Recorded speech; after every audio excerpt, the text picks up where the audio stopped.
Le projet Luminescence, c'est d'abord un lieu où on va se remémorer des choses du passé. L'idée d'origine, c'était de faire une salle des souvenirs. On voulait entrer comme dans une bulle, être intemporel, puis aller dans un lieu où on serait plus en 2012, mais on serait en 1940. Alors aujourd'hui, on va faire une activité dans notre magasin général, notre beau décor, hein? On a passé à l'idée du magasin général pour aller chercher les souvenirs confus qu'une personne peut avoir puis qu'elle a souvent oublié. Parce que quand on est malade, souvent, on n'est plus qu'une maladie. On n'est plus qu'une personne âgée en perte d'autonomie. On n'est plus rien. Donc, on était qui? On a fait quoi dans notre passé? On est né où? C'est ça, tout ça qu'on va rechercher avec un lieu comme ici. Le projet Réminiscence, en fait, il ne s'appelait pas comme ça au tout début. On l'appelait un projet de culture santé. Donc, c'était le souhait du Musée de la civilisation d'aller à la rencontre des publics qui ne sont pas en mesure de se déplacer au Musée de la civilisation, notamment. Et le souhait un peu plus particulier de se rapprocher du milieu de la santé, tout comme au Québec, depuis peut-être les 20-25 dernières années, le milieu de la culture s'est rapproché du milieu de l'éducation. Alors, la première clientèle qu'on a identifiée, c'est les personnes âgées, qui sont en perte d'autonomie, puisque, étant en perte d'autonomie, ils n'ont pas la facilité à se déplacer au musée.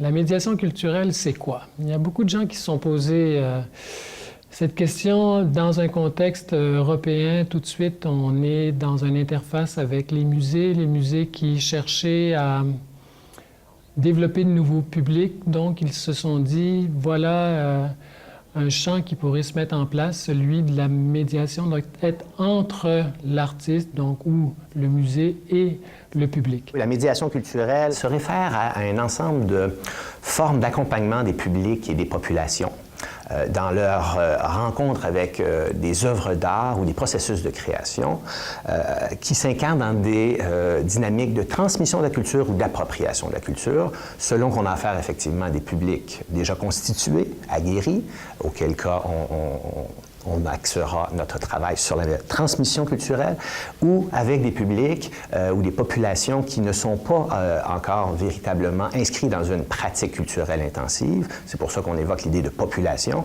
et qui fera ses premiers pas par une appropriation de la culture qui se mutera, si on veut, au fil des pratiques, au fil des mois, en une participation réelle à la culture. Alors, le Musée de la civilisation, c'est assez étonnant, mais dès son ouverture, il y a 25 ans, on savait qu'il y aurait une place pour la médiation qui, comme telle, ne s'appelait pas médiation. On était le premier musée au Québec et au Canada à avoir un service distinct.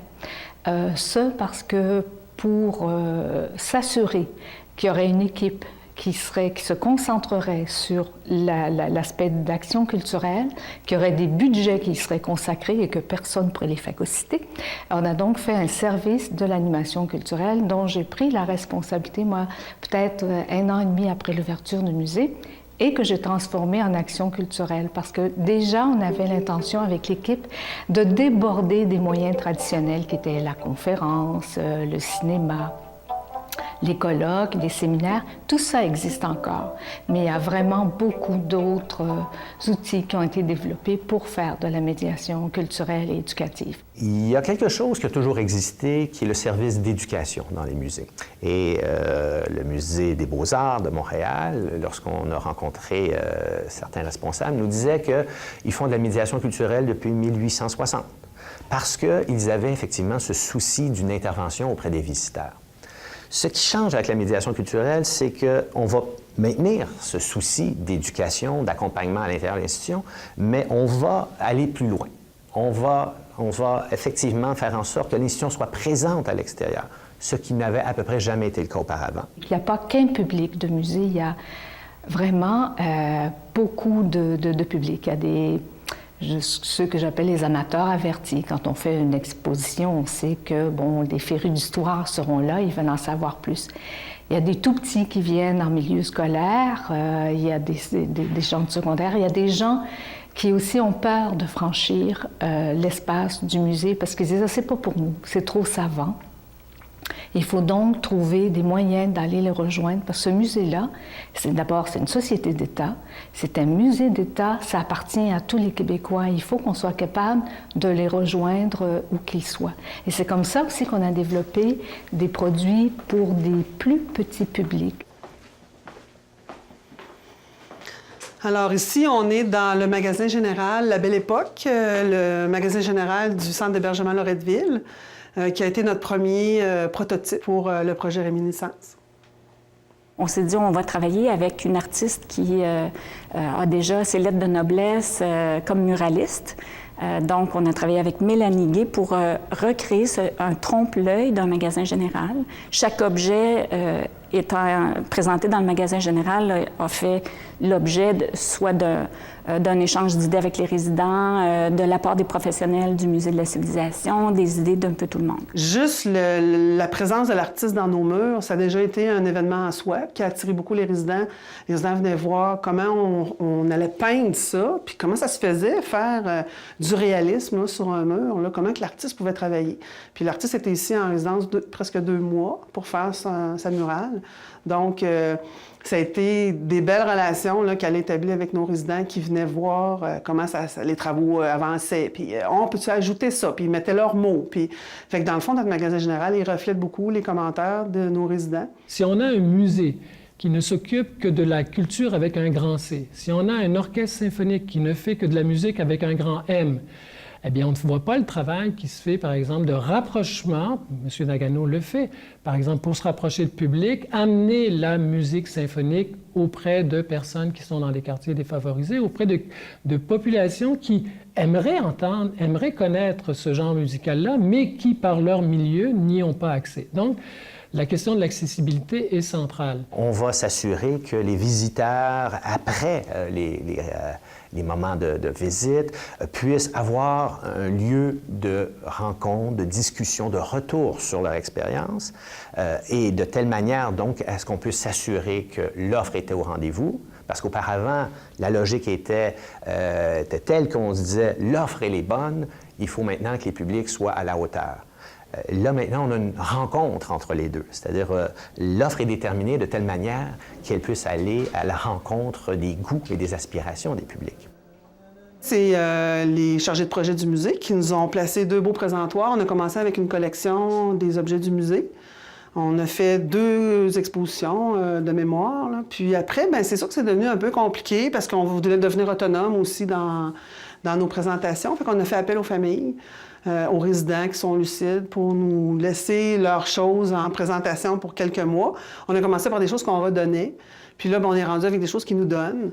Puis on fait des rotations. Aux 2 mois à peu près, on fait des rotations. On s'est dit, on va ensuite l'accompagner d'un programme d'animation qui va faire en sorte que les intervenants et intervenantes qui travaillent dans les centres d'hébergement vont pouvoir pousser le projet un peu plus loin et être autonomes pour exploiter le magasin général sur une plus longue durée que simplement le fait d'ouvrir les portes du magasin général puis faire de l'échange spontané. Alors, cette deuxième phase-là permet de développer un programme d'activité qui est vraiment convivial et facile d'utilisation. Ouais. Ça, c'est quoi, ça? Un damier, non?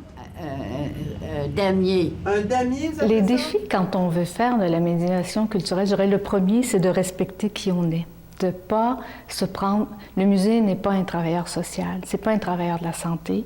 Le musée est un acteur culturel. Alors, on s'en tient à notre mandat, mais notre défi, c'est d'aller chercher les bonnes personnes pour nous aider à explorer d'autres territoires. Il faisait toutes sortes d'affaires. Ils sont nés dans une feuille de chou. L'autre défi, qui, je l'admets, pour tout milieu culturel, tout milieu de la création, c'est de se renouveler.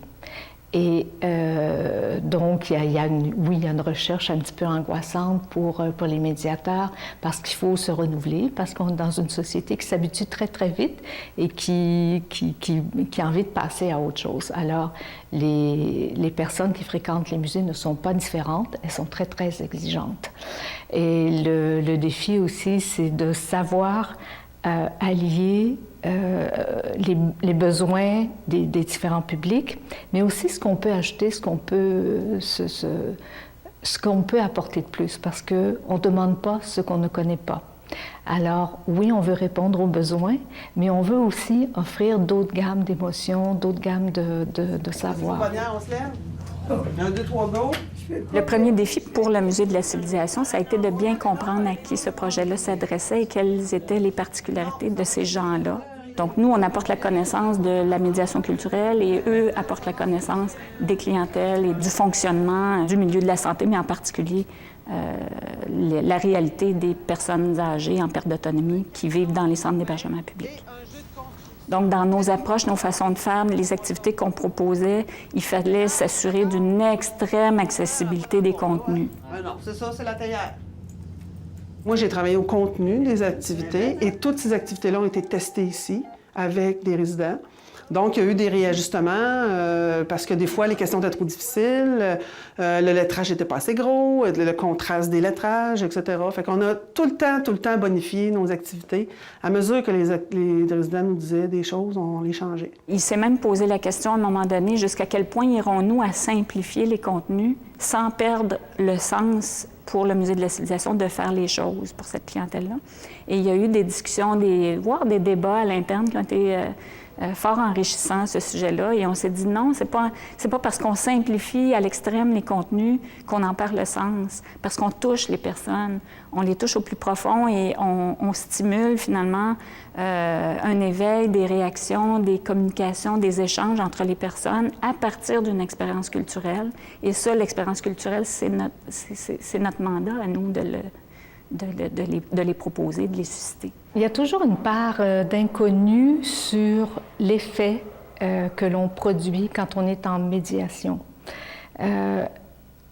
On pense qu'on a développé des publics pour différents types d'activités, mais l'impact réel sur d'autres disciplines, c'est difficile à mesurer. Mais on sent qu'il y a un accroissement, on a des gens qui sont plus fidèles. Il y a certaines évaluations qu'avec le projet Réminiscence, on a une évaluation formelle et il y a un impact réel.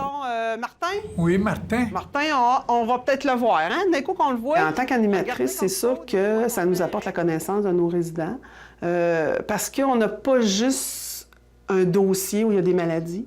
On a l'histoire des personnes avec ça, on a leur caractère qui apparaît, les événements marquants de leur vie qui nous racontent.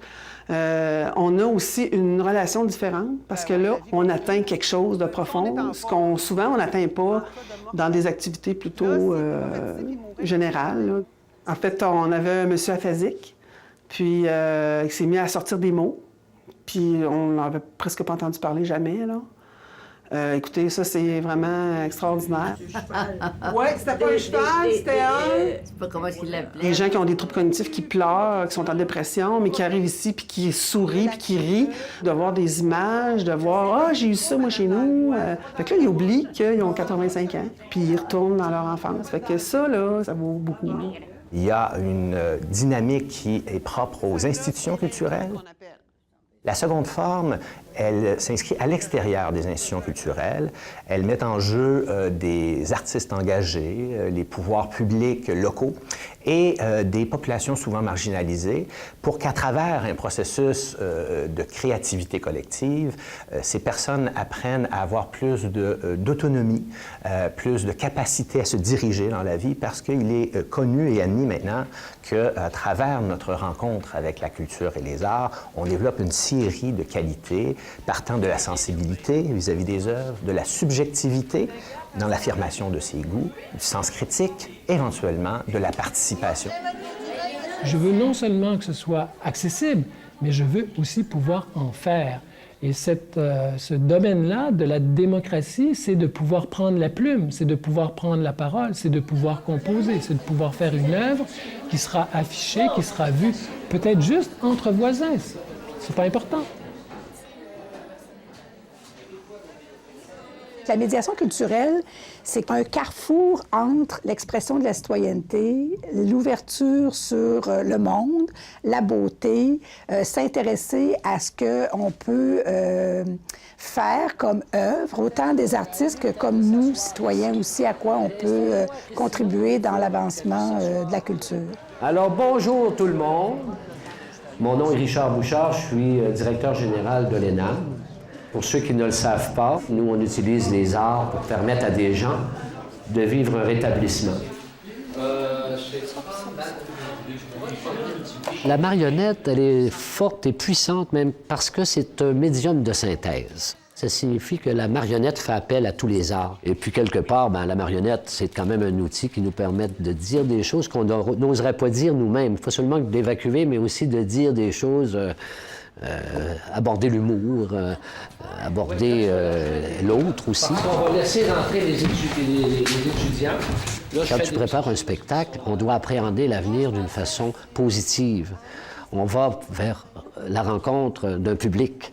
Alors donc, on habitue les gens à dire « ça va bien se passer ». Pourrais-tu voir si tu es capable de le faire la semaine d'après? Plus ces personnes-là ont des indications, plus elles vont évoluer dans un milieu structurant, stable, qui va leur permettre justement de développer chez eux, de faire un transfert en même temps et d'appréhender l'avenir ou les choses de façon positive plutôt que de broyer du noir ou de penser que ça ne marchera pas, etc., etc. Ce qui est convenu avec la médiation culturelle, c'est qu'à travers les démarches de créativité, les individus, les groupes, les collectivités peuvent apporter des solutions originales aux problèmes qu'ils rencontrent. C'est donc un outil qui est convenu maintenant de généraliser à l'ensemble des populations, pas nécessairement pour en faire des acteurs de la scène, des acteurs de la création culturelle, mais des acteurs de leur propre vie, en les dotant justement des outils nécessaires pour réaliser les problèmes auxquels ils se confrontent et apporter les solutions adéquates. À cette époque-là, tout le monde était en noir et blanc. J'étais très timide et très gêné. Je parlais presque pas au monde. Et puis après 3 ans, là, c'est parce que j'ai de la parlotte, pas à peu près. J'ai plus d'expression aussi. Je prends ma place. Tout était plus vite. Ça m'apporte à prendre plus confiance en moi et être plus ouvert aux autres aussi, à comprendre d'autres personnes aussi. On partage comme un conte de fées. On m'a choisi pour être une vedette. Bien, c'est sûr que l'ENAM, selon moi, c'est carrément un milieu de vie. Justement, il y a des participants qui disent qu'ils viennent travailler même à l'ENAM. Alors, c'est vrai qu'ils ont une petite rétribution reliée au projet d'Emploi Québec, mais le fait de se lever le matin, de s'habiller, de venir ici, d'avoir des activités, d'être encadré, de venir retrouver des gens avec qui on aime être, bien, c'est ça, un milieu de vie. Hein? En plus, c'est un lieu, justement, qui fait appel à leur expérience de vie. Donc, vous savez que c'est des personnes qui ont soit eu des problèmes de santé mentale ou qui ont des déficits importants ou des déficiences. Alors, ces personnes-là ne sont pas vues sous cet angle-là en venant ici. Elles sont plutôt vues comme porteurs, porteuses d'expériences de vie et comment ces expériences de vie-là sont mises en mobilisation dans le processus de création. On va avoir ta chambre la schizophrénie. La schizophrénie. Quand j'ai commencé, moi, à faire du théâtre, c'était plus mon objectif, plus l'aspect artistique qui m'intéressait là-dedans. J'ai toujours eu une sensibilité pour le social puis l'approche en éducation. Et je me suis impliqué de plus en plus afin de mieux comprendre ce qu'on pouvait faire avec ça, les arts. Tout de suite, j'ai été inspiré. Après, j'ai eu des doutes. Je me disais, quel est le rôle du marionnettiste? Et après, quand j'ai compris que vraiment, notre rôle était de comprendre jusqu'où l'art pouvait nous mener dans ce développement-là de la personne, puis dans la stimulation des personnes souffrant de maladies.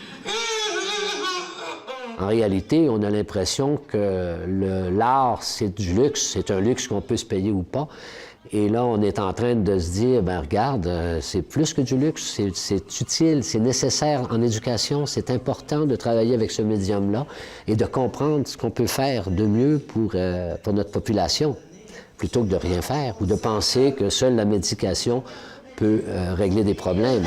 On est dans ton imagination!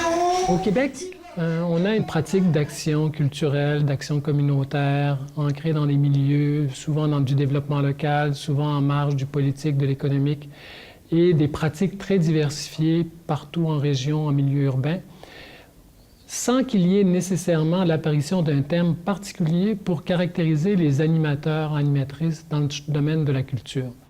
On a eu l'idée au départ de créer l'ENAM pour répondre à un besoin. Un besoin parce qu'on trouvait ça intéressant, justement, l'approche de l'art-thérapie par la marionnette. Et on s'est dit, bien, il y a des associations, mais il n'y a pas d'école existante. C'est sûr qu'au niveau de la santé mentale, il y a eu quand même un peu d'action, c'est-à-dire d'intégrer les personnes. Il y a eu la partie désinstitutionnalisation où on a dit, bon, bien, les clients, on va les sortir des hôpitaux puis on va leur offrir des services. Mais là, par rapport à offrir des services, quand ça n'existe pas, c'est plus difficile. Je pense qu'il y a beaucoup de clients qui se sont retrouvés le bec à l'eau. Par contre, nous, à l'ENAM, on existait. Ça fait que donc, on a passé à travers toutes ces crises-là, ou ces changements-là, mais on existait, donc on pouvait quand même offrir le service à une clientèle qui était à l'extérieur. Une des parties originales de notre activité, c'est le fait de pouvoir associer justement notre travail au monde de l'éducation et du travail. Autrement dit, les participants qui souffrent d'une maladie ne sont pas associés à l'hôpital.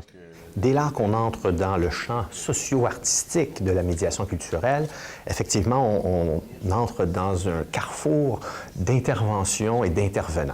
Pourquoi? Parce que ces rendez-vous-là sont destinés à des populations qui vivent des problématiques spécifiques. Alors, l'exclusion, la marginalisation, l'inadéquation, par exemple, au marché du travail, peut amener certaines institutions ou certains groupes sociaux à souhaiter un travail culturel qui va donner plus d'autonomie aux personnes et qui va les inscrire dans une dynamique de prise en charge qui va les aider tout au long de leur vie. La thématique, c'est les abus de confiance. De conscience. De conscience, excuse-moi. Conscience, non pas. Nous avons rencontré des difficultés tout au long de notre évolution. Pourquoi? Parce que c'est sûr qu'on arrive avec un médium, on touche culture, santé, éducation, travail. Qui va financer ça? Alors, nous, on a toujours un concept, c'est un concept de partenariat et de partage pour dire l'aspect de la santé est couvert par la santé, l'aspect de l'éducation par l'éducation, l'aspect du travail par le travail et l'aspect culturel par la culture.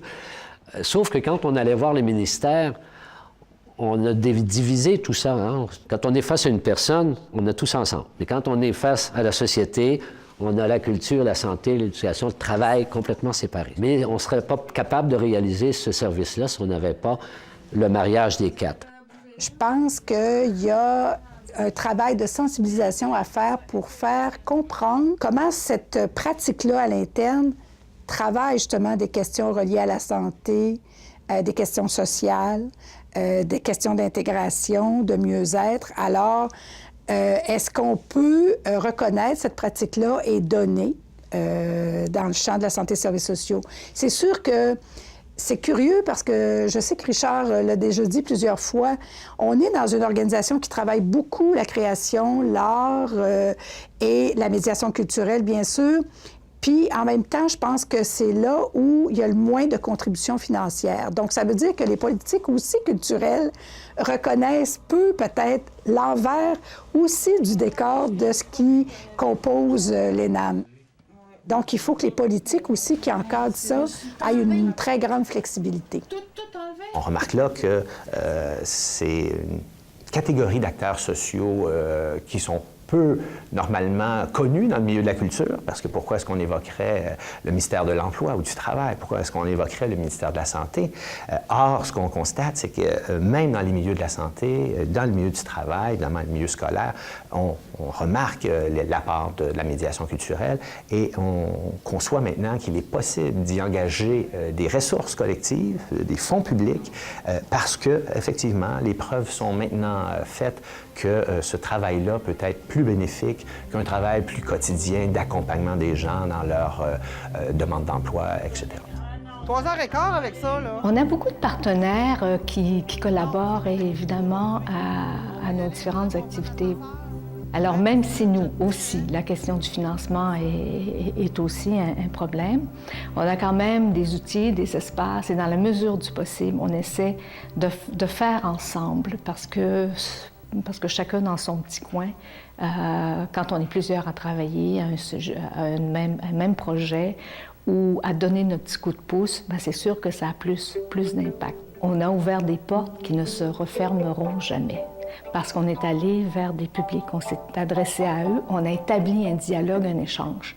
Et ça, il y a quelque chose qui est ouvert, il faut que ça se nourrisse et que ça va se poursuivre. À quoi ça va ressembler, je ne le sais pas. Puis je dirais que c'est heureux qu'on ne sache pas, parce qu'il y a tellement de possibles.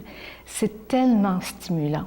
Mais c'est certain qu'on ne peut pas revenir en arrière. Il y a vraiment, au fil des années, une présence des visiteurs qui s'est installée pour du théâtre. Ce sera des spectateurs, bon, peu importe où on est, mais c'est installé. Et ça va continuer, ça ne peut que se déployer, grandir. Je ne sais pas où ça va aller, mais on ne peut pas refermer la porte.